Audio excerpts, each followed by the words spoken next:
You probably think you know Chuck Norris. Everyone does. The jokes, the memes, the roundhouse kick, the tough guy who never lost a fight on screen and somehow became the internet's favorite symbol of impossible toughness somewhere in the early 2000s and never quite left that position regardless of what else was happening in the culture. You think you know him because the version of him that the culture produced is so large and so consistent and so thoroughly distributed across every corner of the media landscape that it feels like knowledge even when it is actually just familiarity. Familiarity with the image. Familiarity with the myth. Familiarity with the carefully maintained surface of a public identity that was constructed across 6 decades of professional life, and that became somewhere in the middle of those 6 decades, so dominant that the man underneath it became genuinely difficult to see. Snorts.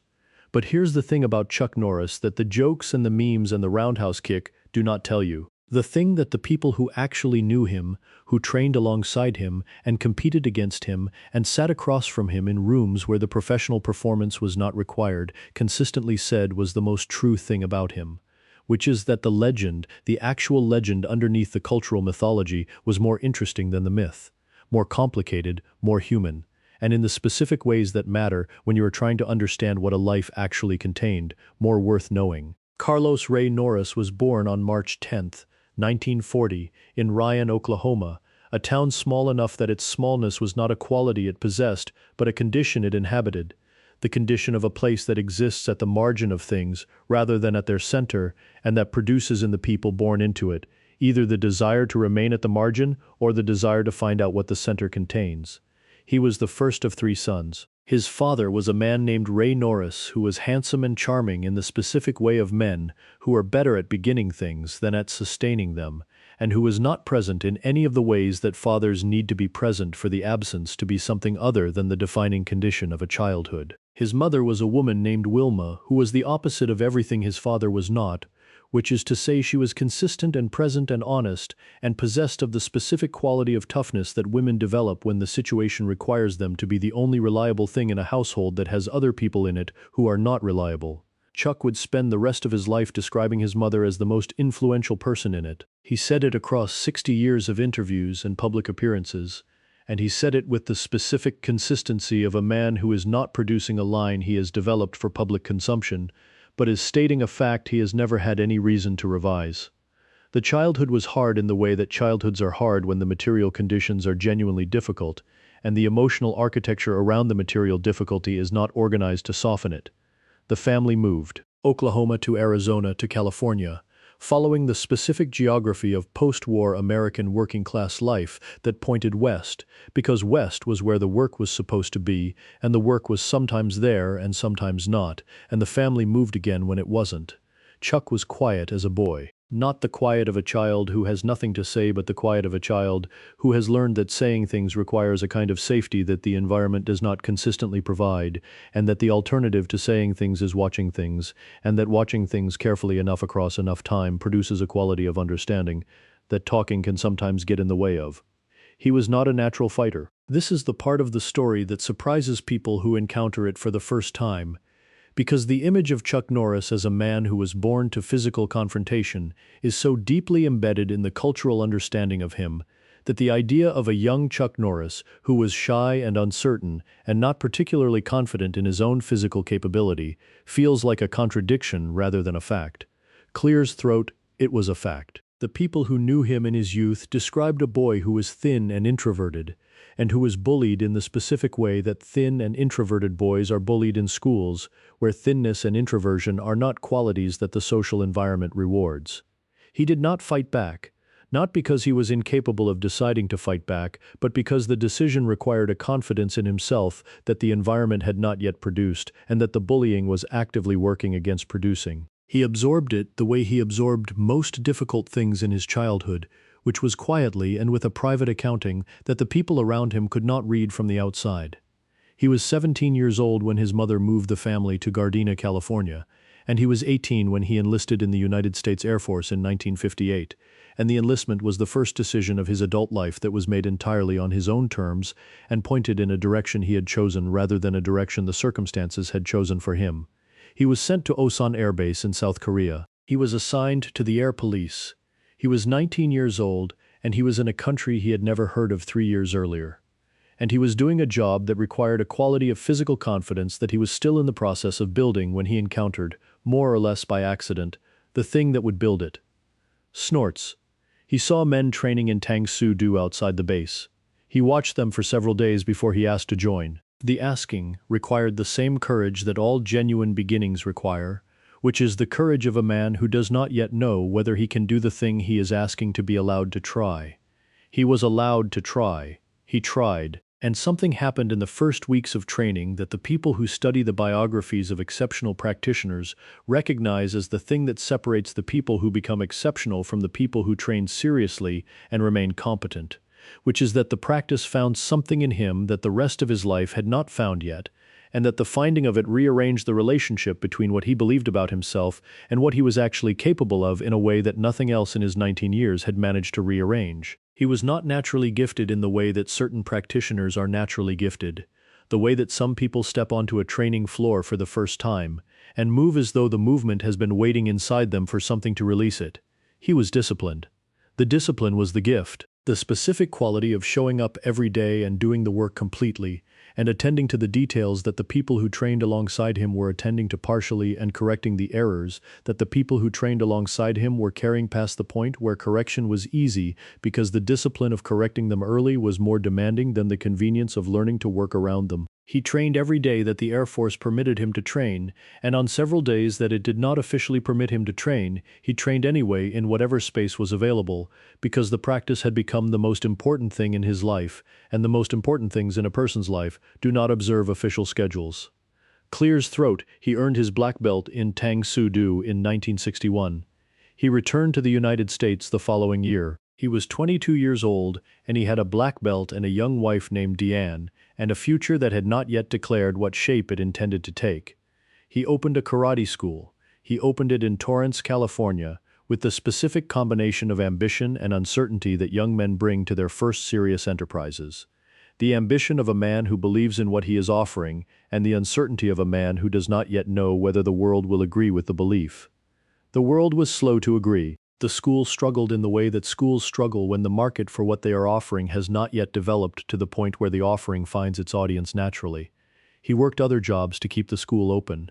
He persisted in the way that people persist when the thing they are persisting at is the thing that told them who they were before they knew who they were, which is with the stubbornness of a man who has no acceptable alternative to the persistence.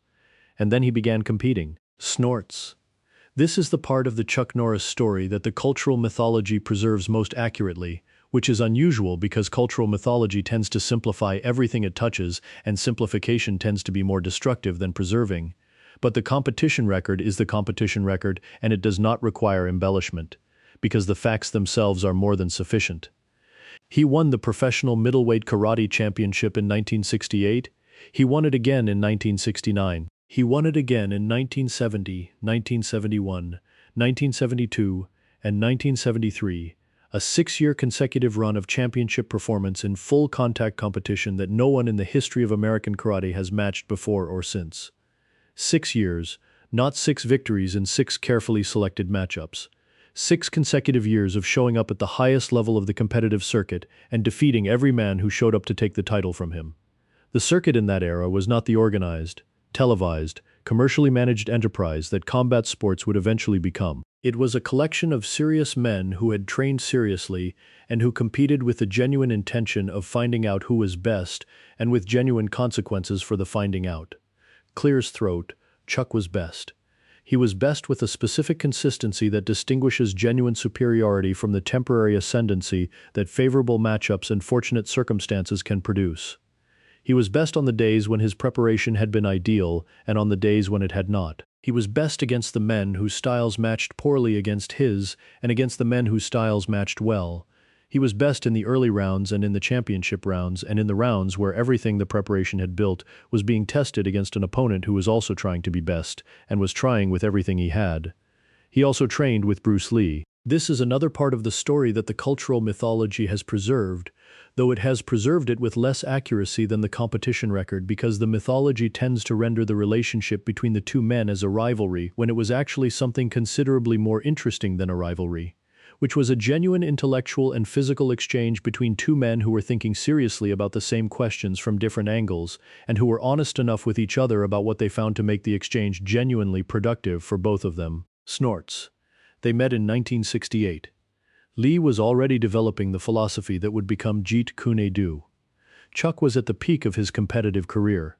They trained together over a period of several years with the specific quality of engagement that two serious practitioners bring to training when they have enough respect for each other to be honest about what they are finding. Lee was faster than anyone Chuck had trained with. Chuck was more powerful at distance than anyone Lee had worked with at that level. They showed each other things, they took what they found useful and they integrated it into their own approaches in the way that serious practitioners integrate influences, which is by testing the influence against the existing framework and keeping what survives, the testing and discarding what does not. Lee died in 1973. Chuck carried the loss the way he carried most difficult things, which was privately and with the specific quality of honoring the person by continuing the practice that the relationship had been organized around. The film career began almost by accident, which is the way most of Chuck Norris's significant transitions began, not through the application of a strategic plan, but through the intersection of circumstance and the specific quality of presence that genuine capability produces in a man who has been honest about developing it. Clears throat. Steve McQueen suggested he try acting. This was in the early 1970s, when McQueen and Chuck had developed the friendship that serious men develop when they have found in each other the quality of honest engagement that most of their other relationships do not provide. McQueen had been training with Chuck and had developed across the training the respect that genuine practitioners develop for other genuine practitioners, and had also developed the actor's eye for what physical presence looks like on screen, and had concluded that Chuck's presence was the kind that cameras found interesting in the way that cameras find certain kinds of physical honesty interesting, which is the kind that cannot be manufactured through technique, but only through the long accumulation of genuine experience in the body that produces it. Chuck was skeptical. He had spent 15 years in dojos and on competition floors, and the transition to standing in front of cameras and delivering lines felt like a move from a domain where his competence was established to a domain where his competence was unknown and where the testing of it would be public and therefore humbling in ways that the training floor was not. Snorts. He made the transition anyway. He made it with the same quality he brought to every transition, which was the willingness to be bad at something at the beginning for long enough to get good at it through the honest application of the discipline that had made him good at everything else he had decided to get good at. His first films were imperfect in the ways that first films are imperfect.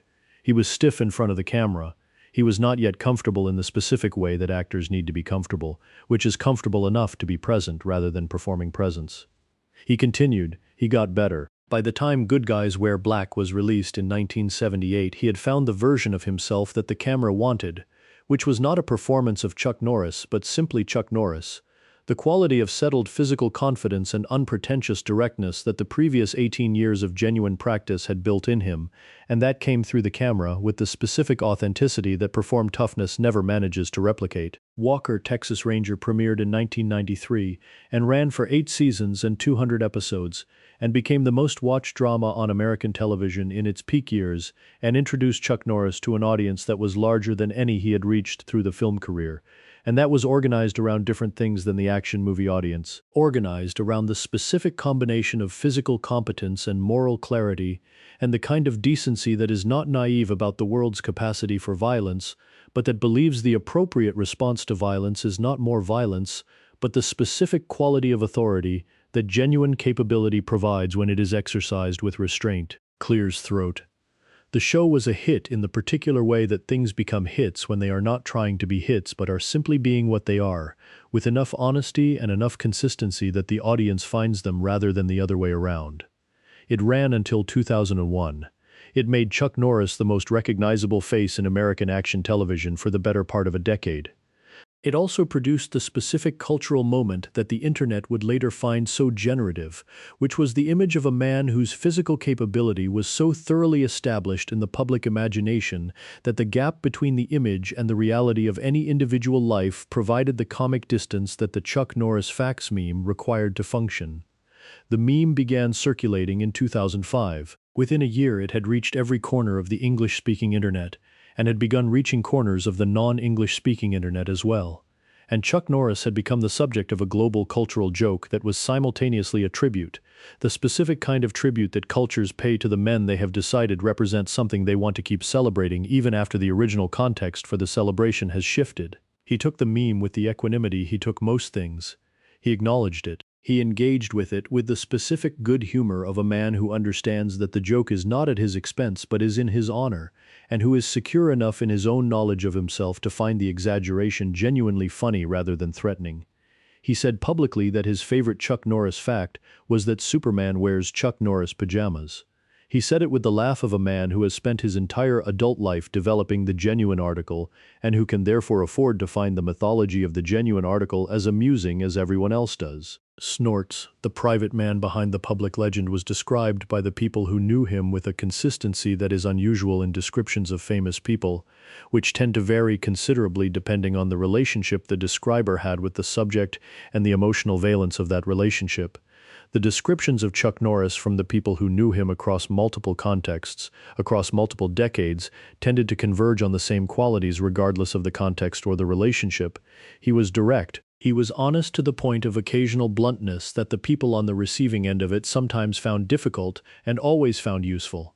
He was generous in the specific way that people are generous when the generosity is not a performance of a value they have decided to represent, but an expression of something that operates in them below the level of decision. He founded Kickstart Kids in 1990, a program that brought martial arts training into Texas middle schools, and that has since put more than 100,000 kids through serious martial arts instruction with the specific philosophy that the practice of martial arts builds the qualities that young people in difficult circumstances need most, which are discipline and self-respect, and the specific confidence that comes from finding out what you are capable of when you apply yourself honestly to something difficult. He funded it personally for years before it attracted the broader support that allowed it to expand.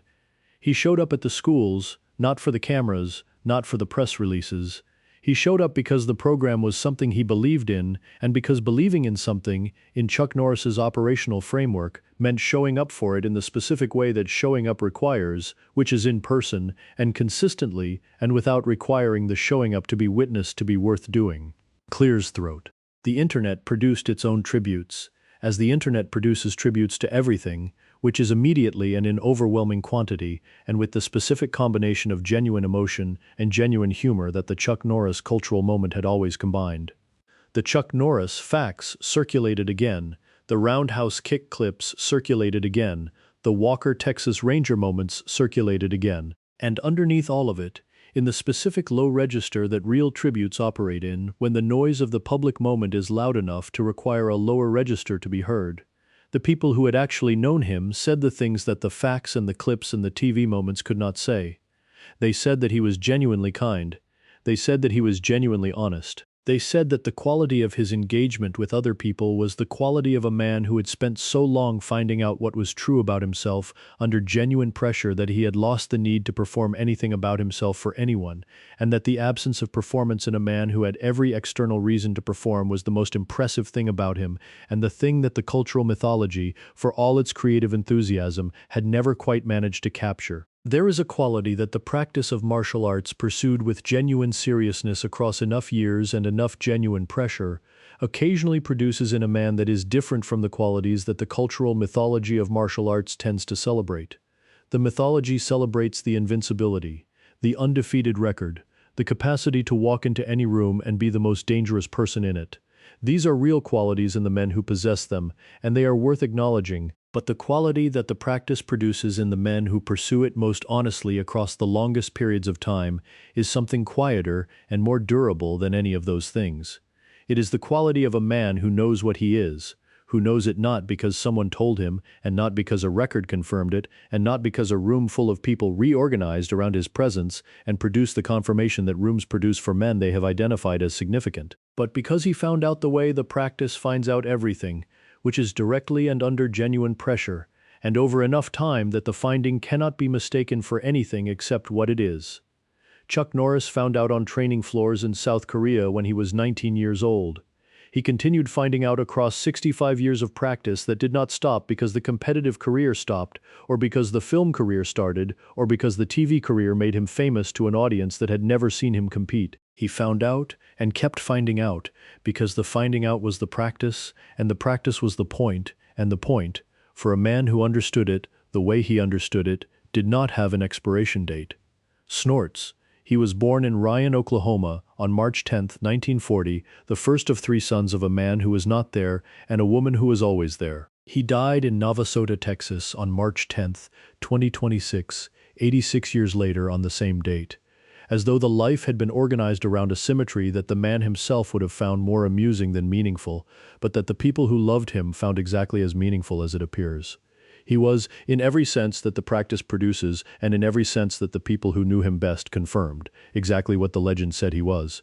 And the legend, for once, was not an exaggeration. It was simply the public version of a private truth that had been built one training session at a time across 65 years on floors from South Korea to California to Texas, by a man who showed up every day and did the work and found out what was true and never had any reason after that to pretend it was something else.